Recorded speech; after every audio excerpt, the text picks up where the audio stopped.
Kamu mau makan lagi? Tanya Heston. Kalila menggelengkan kepalanya. Wajahnya sedikit memerah karena malu. Dia baru saja melahap semangkuk besar bubur seperti seseorang yang kelaparan, dan kini perutnya sudah terasa kenyang. Heston tidak memaksanya. Dia hanya mengambil mangkuk kosong itu dan meletakkannya di meja. Kalau begitu, aku akan pergi sekarang.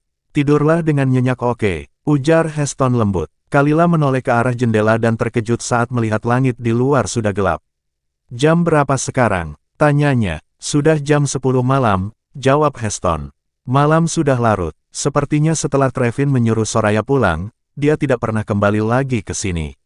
Itulah sebabnya Heston bisa datang menemuinya, karena dia tahu Trevin tidak akan ada di sini. Wajah Kalila berubah sedikit muram. Dia tidak menyukai kenyataan bahwa Heston harus begitu berhati-hati hanya untuk sekadar melihatnya. Meskipun dia merindukan Heston, dia tahu dia harus menjaga jarak. Kalila menghela napas pelan, lalu berkata dengan suara serak, tubuhku sudah jauh lebih baik. Kau sebaiknya pulang dan beristirahat lebih awal. Terima kasih untuk makanannya. Namun alih-alih menurut, Heston justru mengerutkan kening mendengar kata-katanya. Dia menatap Kalila dengan serius sebelum akhirnya berbicara dengan nada tegas. Aku akan membawamu pergi bersamaku, katanya tiba-tiba. Jika kau mau, kita bisa pergi ke luar negeri. Bahkan dengan semua pengaruh yang dimiliki Trevin, dia tidak akan bisa mengendalikan segalanya di negeri orang. Tatapan Heston penuh dengan harapan. Namun Kalila hanya bisa menggelengkan kepalanya. Tidak, maaf Heston, aku tidak bisa menerima tawaranmu, ujarnya pelan. Jika dia pergi bersama Heston, apa yang akan terjadi pada keluarga Brown? Trevin adalah orang yang pendendam. Begitu dia tidak bisa menemukannya, dia pasti akan melampiaskan amarahnya kepada keluarga Brown. Kalila tahu betul bahwa Trevin akan melakukan apapun untuk mendapatkan apa yang dia inginkan. Dia pasti akan mencari cara untuk memaksa Heston kembali, bahkan jika itu berarti harus menyakiti orang-orang di sekitarnya. Heston mengepalkan tangannya, frustasi karena tidak bisa meyakinkan Kalila. Apa yang kau pikirkan? Serunya marah. Trevin selalu memperlakukanmu seperti ini, dan kau masih ingin kembali padanya. Berapa lama kau berencana untuk terus hidup seperti ini? Berapa banyak lagi siksaan yang bisa ditanggung tubuhmu? Bahkan jika kau menjaga tubuhmu dengan baik, ini tidak akan bertahan lama. Kalila, jika kau terus seperti ini, kau tahu kau bisa matikan. Suara Heston penuh dengan kemarahan dan keputusasaan. Dia ingin mengguncang Kalila, ingin membuatnya sadar betapa berbahayanya situasinya saat ini. Kalila menundukkan kepala, menahan perasaan yang berkecamuk di hatinya. Heston, aku tahu kau melakukan ini untuk kebaikanku. Namun sebelum dia bisa melanjutkan, Heston langsung menyela. Lalu kenapa kau tetap bertahan? Kalila menutup matanya sesaat, mencoba menenangkan dirinya sebelum akhirnya berbicara dengan lirih. Cepat atau lambat, aku akan mati. Dan aku tidak bisa melibatkan orang lain dalam masalah ini. Bahkan jika aku pergi bersamamu, keluarga Brown, keluargamu masih ada di sini. Heston terdiam, mendengarkan setiap kata yang diucapkannya. Bisakah kau benar-benar berdiri diam dan melihat Trevin menghancurkan keluarga Brown? Tanya Kalila, tatapannya penuh kesedihan. Apa kau yakin tidak akan pernah kembali hanya untuk membantu mereka? Dia menggelengkan kepalanya. Aku tahu kau Heston, kau tidak akan bisa melakukan itu. Dan aku tidak ingin kau mengorbankan terlalu banyak hal untukku. Jika aku menerima tawaranmu, aku hanya akan menyeretmu ke dalam masalah ini. Suaranya semakin pelan, hampir seperti bisikan. Itu adalah hal terakhir yang ingin kulakukan. Heston, Kalila menatapnya dengan senyum getir. Heston bukan orang bodoh. Dia segera menyadari makna di balik kata-kata Kalila. Trevin pasti telah mengancamnya menggunakan orang-orang yang ia sayangi. Aku tidak peduli dengan itu Kalila, kata Heston dengan penuh tekad. Selama kau dan bayimu baik-baik saja, aku bersedia melakukan apa saja. Dia benar-benar tidak peduli dengan konsekuensinya. Dia hanya ingin memastikan Kalila baik-baik saja. Namun Kalila menatapnya dengan mata berkaca-kaca. Dia memahami ketulusan Heston. Sama seperti Heston yang tidak ingin melihatnya terluka, dia pun tidak ingin Heston berada dalam bahaya. Mereka berdua peduli satu sama lain, dan itulah yang membuat situasi ini terasa lebih menyakitkan. Aku tidak ingin berutang pada siapapun lagi, ujar Kalila lirih. Aku tidak sanggup. Matanya berkaca-kaca saat ia melanjutkan, aku peduli padamu Heston. Aku ingin kau aman dan bahagia. Jadi pergilah. Kalila menundukkan kepala, menatap tangannya yang tergeletak di atas selimut. Dia tidak berani menatap mata Heston. Kalila tahu, jika dia melihat ekspresi pria itu sekarang, pertahanannya akan runtuh. Dia tidak ingin melihat rasa sakit di mata Heston. Dia tidak ingin ada yang terluka karena dirinya.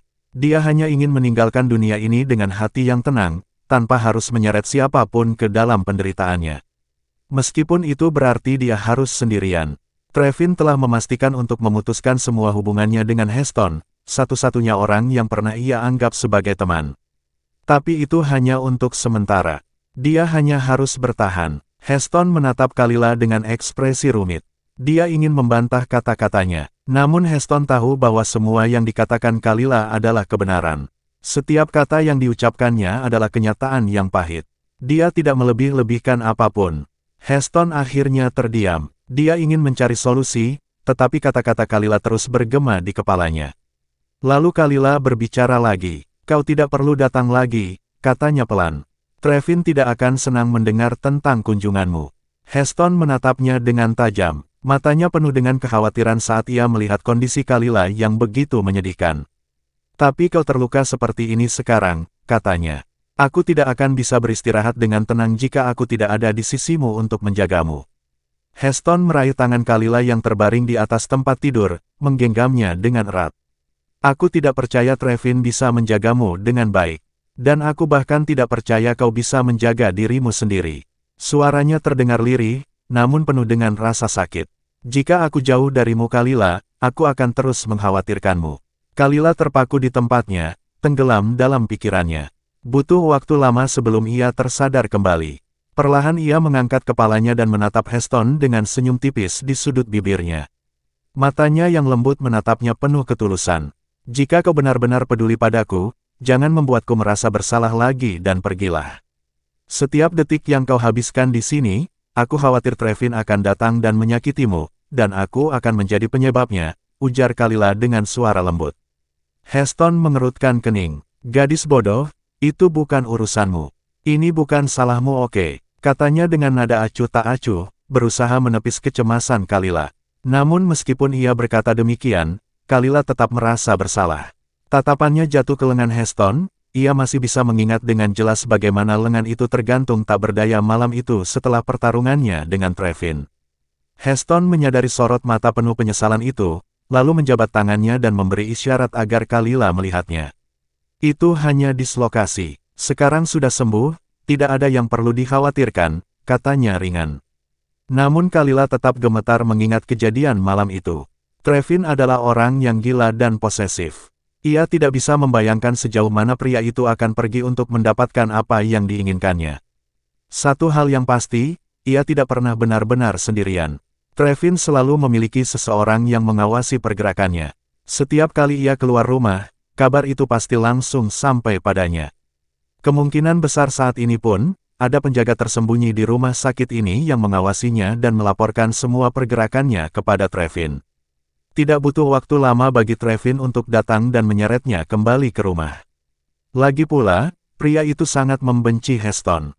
Kalila yakin, jika Trevin tahu Heston ada di sini, amarahnya pasti akan meledak. Kalila takut, ia tidak ingin Heston terluka lagi. Setiap kali Heston terluka, ia pun ikut merasakan sakitnya. Ngomong-ngomong, bisakah kau membantuku menangani situasi di rumah sakit ini? Tanya Kalila. Aku tidak ingin ada yang menggosipkan aku. Heston menatapnya tajam. Apakah kau masih akan terus menyembunyikan ini darinya? Tanyanya, suaranya dipenuhi amarah. Ia mulai mondar-mandir di ruangan itu, mencoba meredam emosinya. Senyum tipis di bibir Kalila perlahan menghilang. Kau juga melihatnya sendiri, katanya pelan.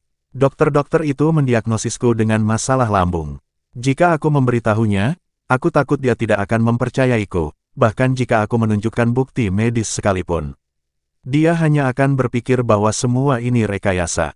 Kalila mengangkat bahu, seolah tak ada yang bisa ia lakukan. Heston menghela napas panjang. Ia menatap Kalila, merasa sedih dan frustasi karena tidak bisa membantunya lebih dari ini. Baiklah, akhirnya Heston berkata. Aku akan mengurusnya. Kalila tersenyum tipis. Heston, Aku akan berusaha sebaik mungkin untuk bertahan hidup demi anak ini. Jadi jangan terlalu khawatir tentangku. Kau bisa kembali sekarang, katanya lembut. Heston terdiam sejenak, lalu tanpa peringatan, ia meraih Kalila dan mengecup keningnya dengan lembut. Setelah itu Heston berbalik dan berjalan pergi. Kalila bersandar di tempat tidurnya, menatap keluar jendela. Di kejauhan, ia melihat seekor burung bertengger di dahan pohon yang tipis.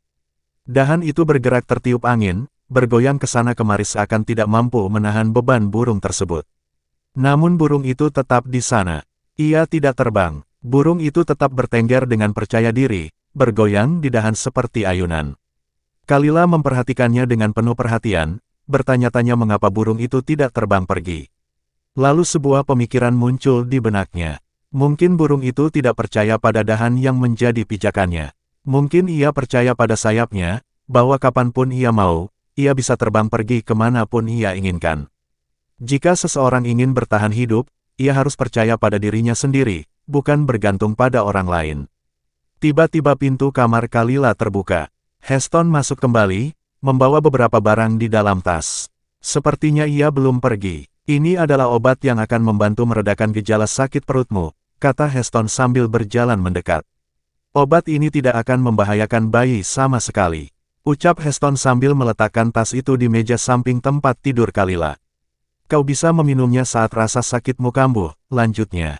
Aku sudah mengemasnya dalam kotak obat biasa dan produk perawatan kesehatan, jadi Trevin tidak akan mencurigainya.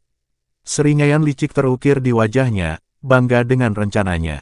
Kalila sedikit terkejut dengan tindakannya, tetapi ia hanya mengangguk sambil tersenyum. Terima kasih, katanya tulus.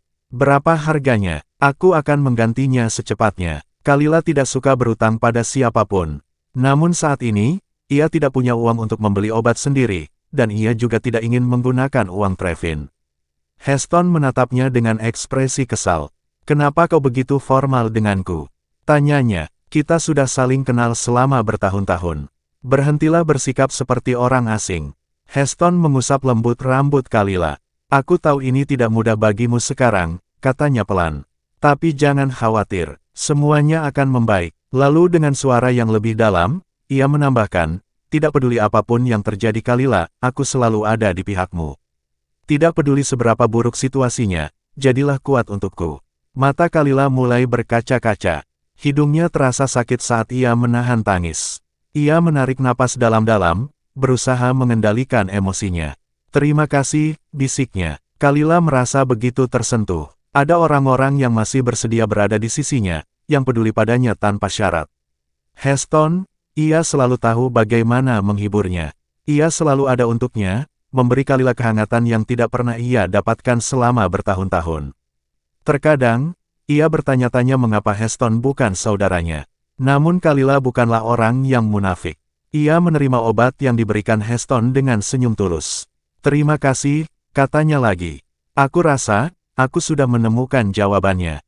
Heston menatapnya dengan penuh rasa ingin tahu. Apa yang kau temukan? Tanyanya. Kalila menatapnya dengan keyakinan. Aku ingin Trevin jatuh cinta padaku, katanya mantap. Heston membeku di tempatnya. Ia tidak mengerti kenapa Kalila tiba-tiba berkata seperti itu. Wajahnya mengeras. Apa maksudmu? Tanyanya tajam. Apakah kau masih menyukai Trevin? Nada suaranya naik, ia marah dan tidak percaya. Apakah kau sudah lupa semua yang telah dia lakukan padamu? Heston benar-benar tidak mengerti. Baru beberapa menit ia keluar untuk membeli obat, dan saat kembali, Kalila sudah berubah pikiran. Apa yang sebenarnya terjadi? Aku selalu berpikir bahwa aku adalah seseorang yang setia dalam hubungan. Sekali jatuh cinta, aku akan mencintai orang itu seumur hidup. Tapi kenyataannya membuktikan bahwa aku salah. Kalila mulai berbicara dengan suara pelan. Mencintai seseorang ternyata jauh lebih sulit dari yang kukira. Tapi aku tetap percaya bahwa pria yang kupilih sepadan dengan semua usaha dan rasa sakit ini. Aku bertekad mendapatkan hatinya dan membangun rumah impian bersamanya. Kalila tertawa kecil, tetapi ada kepedihan di baliknya. Aku hampir berhasil. Aku adalah satu-satunya wanita di dunianya, satu-satunya yang ia percaya. Tapi tidak semua orang ditakdirkan untuk mendapatkan kebahagiaan selamanya. Kurasa akulah yang tidak pantas mendapatkannya. Karena kemudian, Soraya datang dan menghancurkan segalanya. Heston mendengarkan dalam diam saat Kalila melanjutkan. Awalnya, aku benar-benar menyukai Soraya. Aku tidak menyadari sifatnya yang licik dan manipulatif. Aku mempercayainya, mungkin terlalu banyak. Aku mencurahkan isi hatiku padanya karena kupikir, jika aku menikah dengan Trevin, dia akan menjadi seperti saudara perempuan bagiku. Tapi tanpa kusadari, semua yang kukatakan padanya tentang perasaanku, rahasiaku, digunakan untuk melawanku. Saat aku mendatanginya untuk meminta penjelasan, kau tahu apa yang dia katakan padaku, Heston? Kalila menoleh dan menatapnya. Heston mengangguk. Dia sebenarnya tidak tertarik mendengar jawaban Soraya, karena sejak awal dia sudah tahu bahwa wanita itu tidak bisa dipercaya. Tapi jika membicarakan ini bisa membuat Kalila merasa lebih baik, dia akan mendengarkan. Kilas balik, Kalila bergegas masuk ke rumah keluarga Hun. Dengan langkah cepat ia menuju ruang tamu, di mana ia tahu Soraya pasti berada. Kondisi kesehatan Soraya tidak terlalu baik, jadi dia jarang meninggalkan rumah, apalagi berkeliaran di luar kamar atau ruang tamu. Kalila sudah menghabiskan banyak waktu bersamanya di sini, jadi dia yakin bahwa saat ini Soraya kemungkinan besar sedang membaca buku di sofa. Soraya, panggil Kalila begitu ia masuk ke ruang tamu. Benar saja, Soraya duduk di sana, tenggelam dalam buku yang dibacanya. Biasanya Kalila akan menggoda Soraya karena kebiasaannya yang selalu menyendiri. Tapi hari ini, tidak ada sedikit pun keinginan dalam dirinya untuk tertawa. Kalila, kau datang, kata Soraya, mengangkat kepalanya dengan senyum hangat. Namun saat Kalila tetap berdiri di tengah ruangan tanpa mendekatinya, Soraya tampak bingung. Biasanya Kalila akan duduk di sampingnya tanpa diminta, dan mereka akan menghabiskan waktu bersama. Suasana canggung ini adalah sesuatu yang baru, dan itu membuat Soraya gelisah. Kakak, ada sesuatu yang terjadi. Tanya Soraya hati-hati, suaranya terdengar sedikit khawatir. Kau memanggilku kakak Soraya, kata Kalila dengan nada datar. Jadi aku ingin kau jujur padaku. Bisakah kau melakukannya? Tentu saja, jawab Soraya sambil menutup bukunya, sadar bahwa ini bukan percakapan biasa. Kalila memperhatikan gerakan Soraya dengan saksama, memperhitungkan setiap ekspresi wajahnya. Aku mendengar sesuatu tentang diriku dari seseorang. Ceritanya telah diubah dan dimanipulasi, tetapi aku tahu bahwa itu tentangku. Dan aku tahu pasti bahwa hanya ada satu orang yang pernah kuceritakan hal ini. Kalila menatap lurus ke arah Soraya, melihat bagaimana mata gadis itu membelalak kaget. Jadi aku hanya akan menanyakan ini sekali, dan aku harap kau tidak memaksaku mengulanginya. Kalila berbicara dengan nada pelan namun tegas. Soraya menegang. Apakah kau membocorkan hal-hal yang kuceritakan kepadamu kepada orang lain? Petik 2. Aku, Soraya tergagap, mengalihkan pandangannya ke arah lain. Apakah kau menceritakan rahasiaku kepada seseorang yang bahkan tidak kukenal? Tanya Kalila lagi, suaranya tetap tenang meskipun hatinya terluka oleh kemungkinan pengkhianatan ini. Aku tidak melakukan itu. Soraya tergagap lebih keras, kali ini dengan wajah panik. Kalila tetap diam, membiarkan Soraya berbicara lebih jauh. Aku tidak mengatakan kalau itu tentangmu, lanjut Soraya cepat. Aku hanya bilang kalau aku punya teman yang mengalami hal ini, dan dia cukup membantu. Aku merahasiakan identitasmu Kalila. Aku hanya bertanya agar bisa membantumu. Aku tidak berniat menyakitimu atau menempatkanmu dalam bahaya. Kalila, tidakkah kau percaya padaku? Suara Soraya mengecil, matanya mulai berkaca-kaca. Melihatnya seperti itu, hati Kalila sedikit melunak. Dia tahu ada sesuatu yang tidak benar dalam penjelasan Soraya, tetapi dia tidak bisa memastikan apa. Jadi, meskipun perasaan tak nyaman masih mengganjal di hatinya, Kalila memilih untuk tersenyum dan menurunkan pertahanannya. Kilas balik berakhir.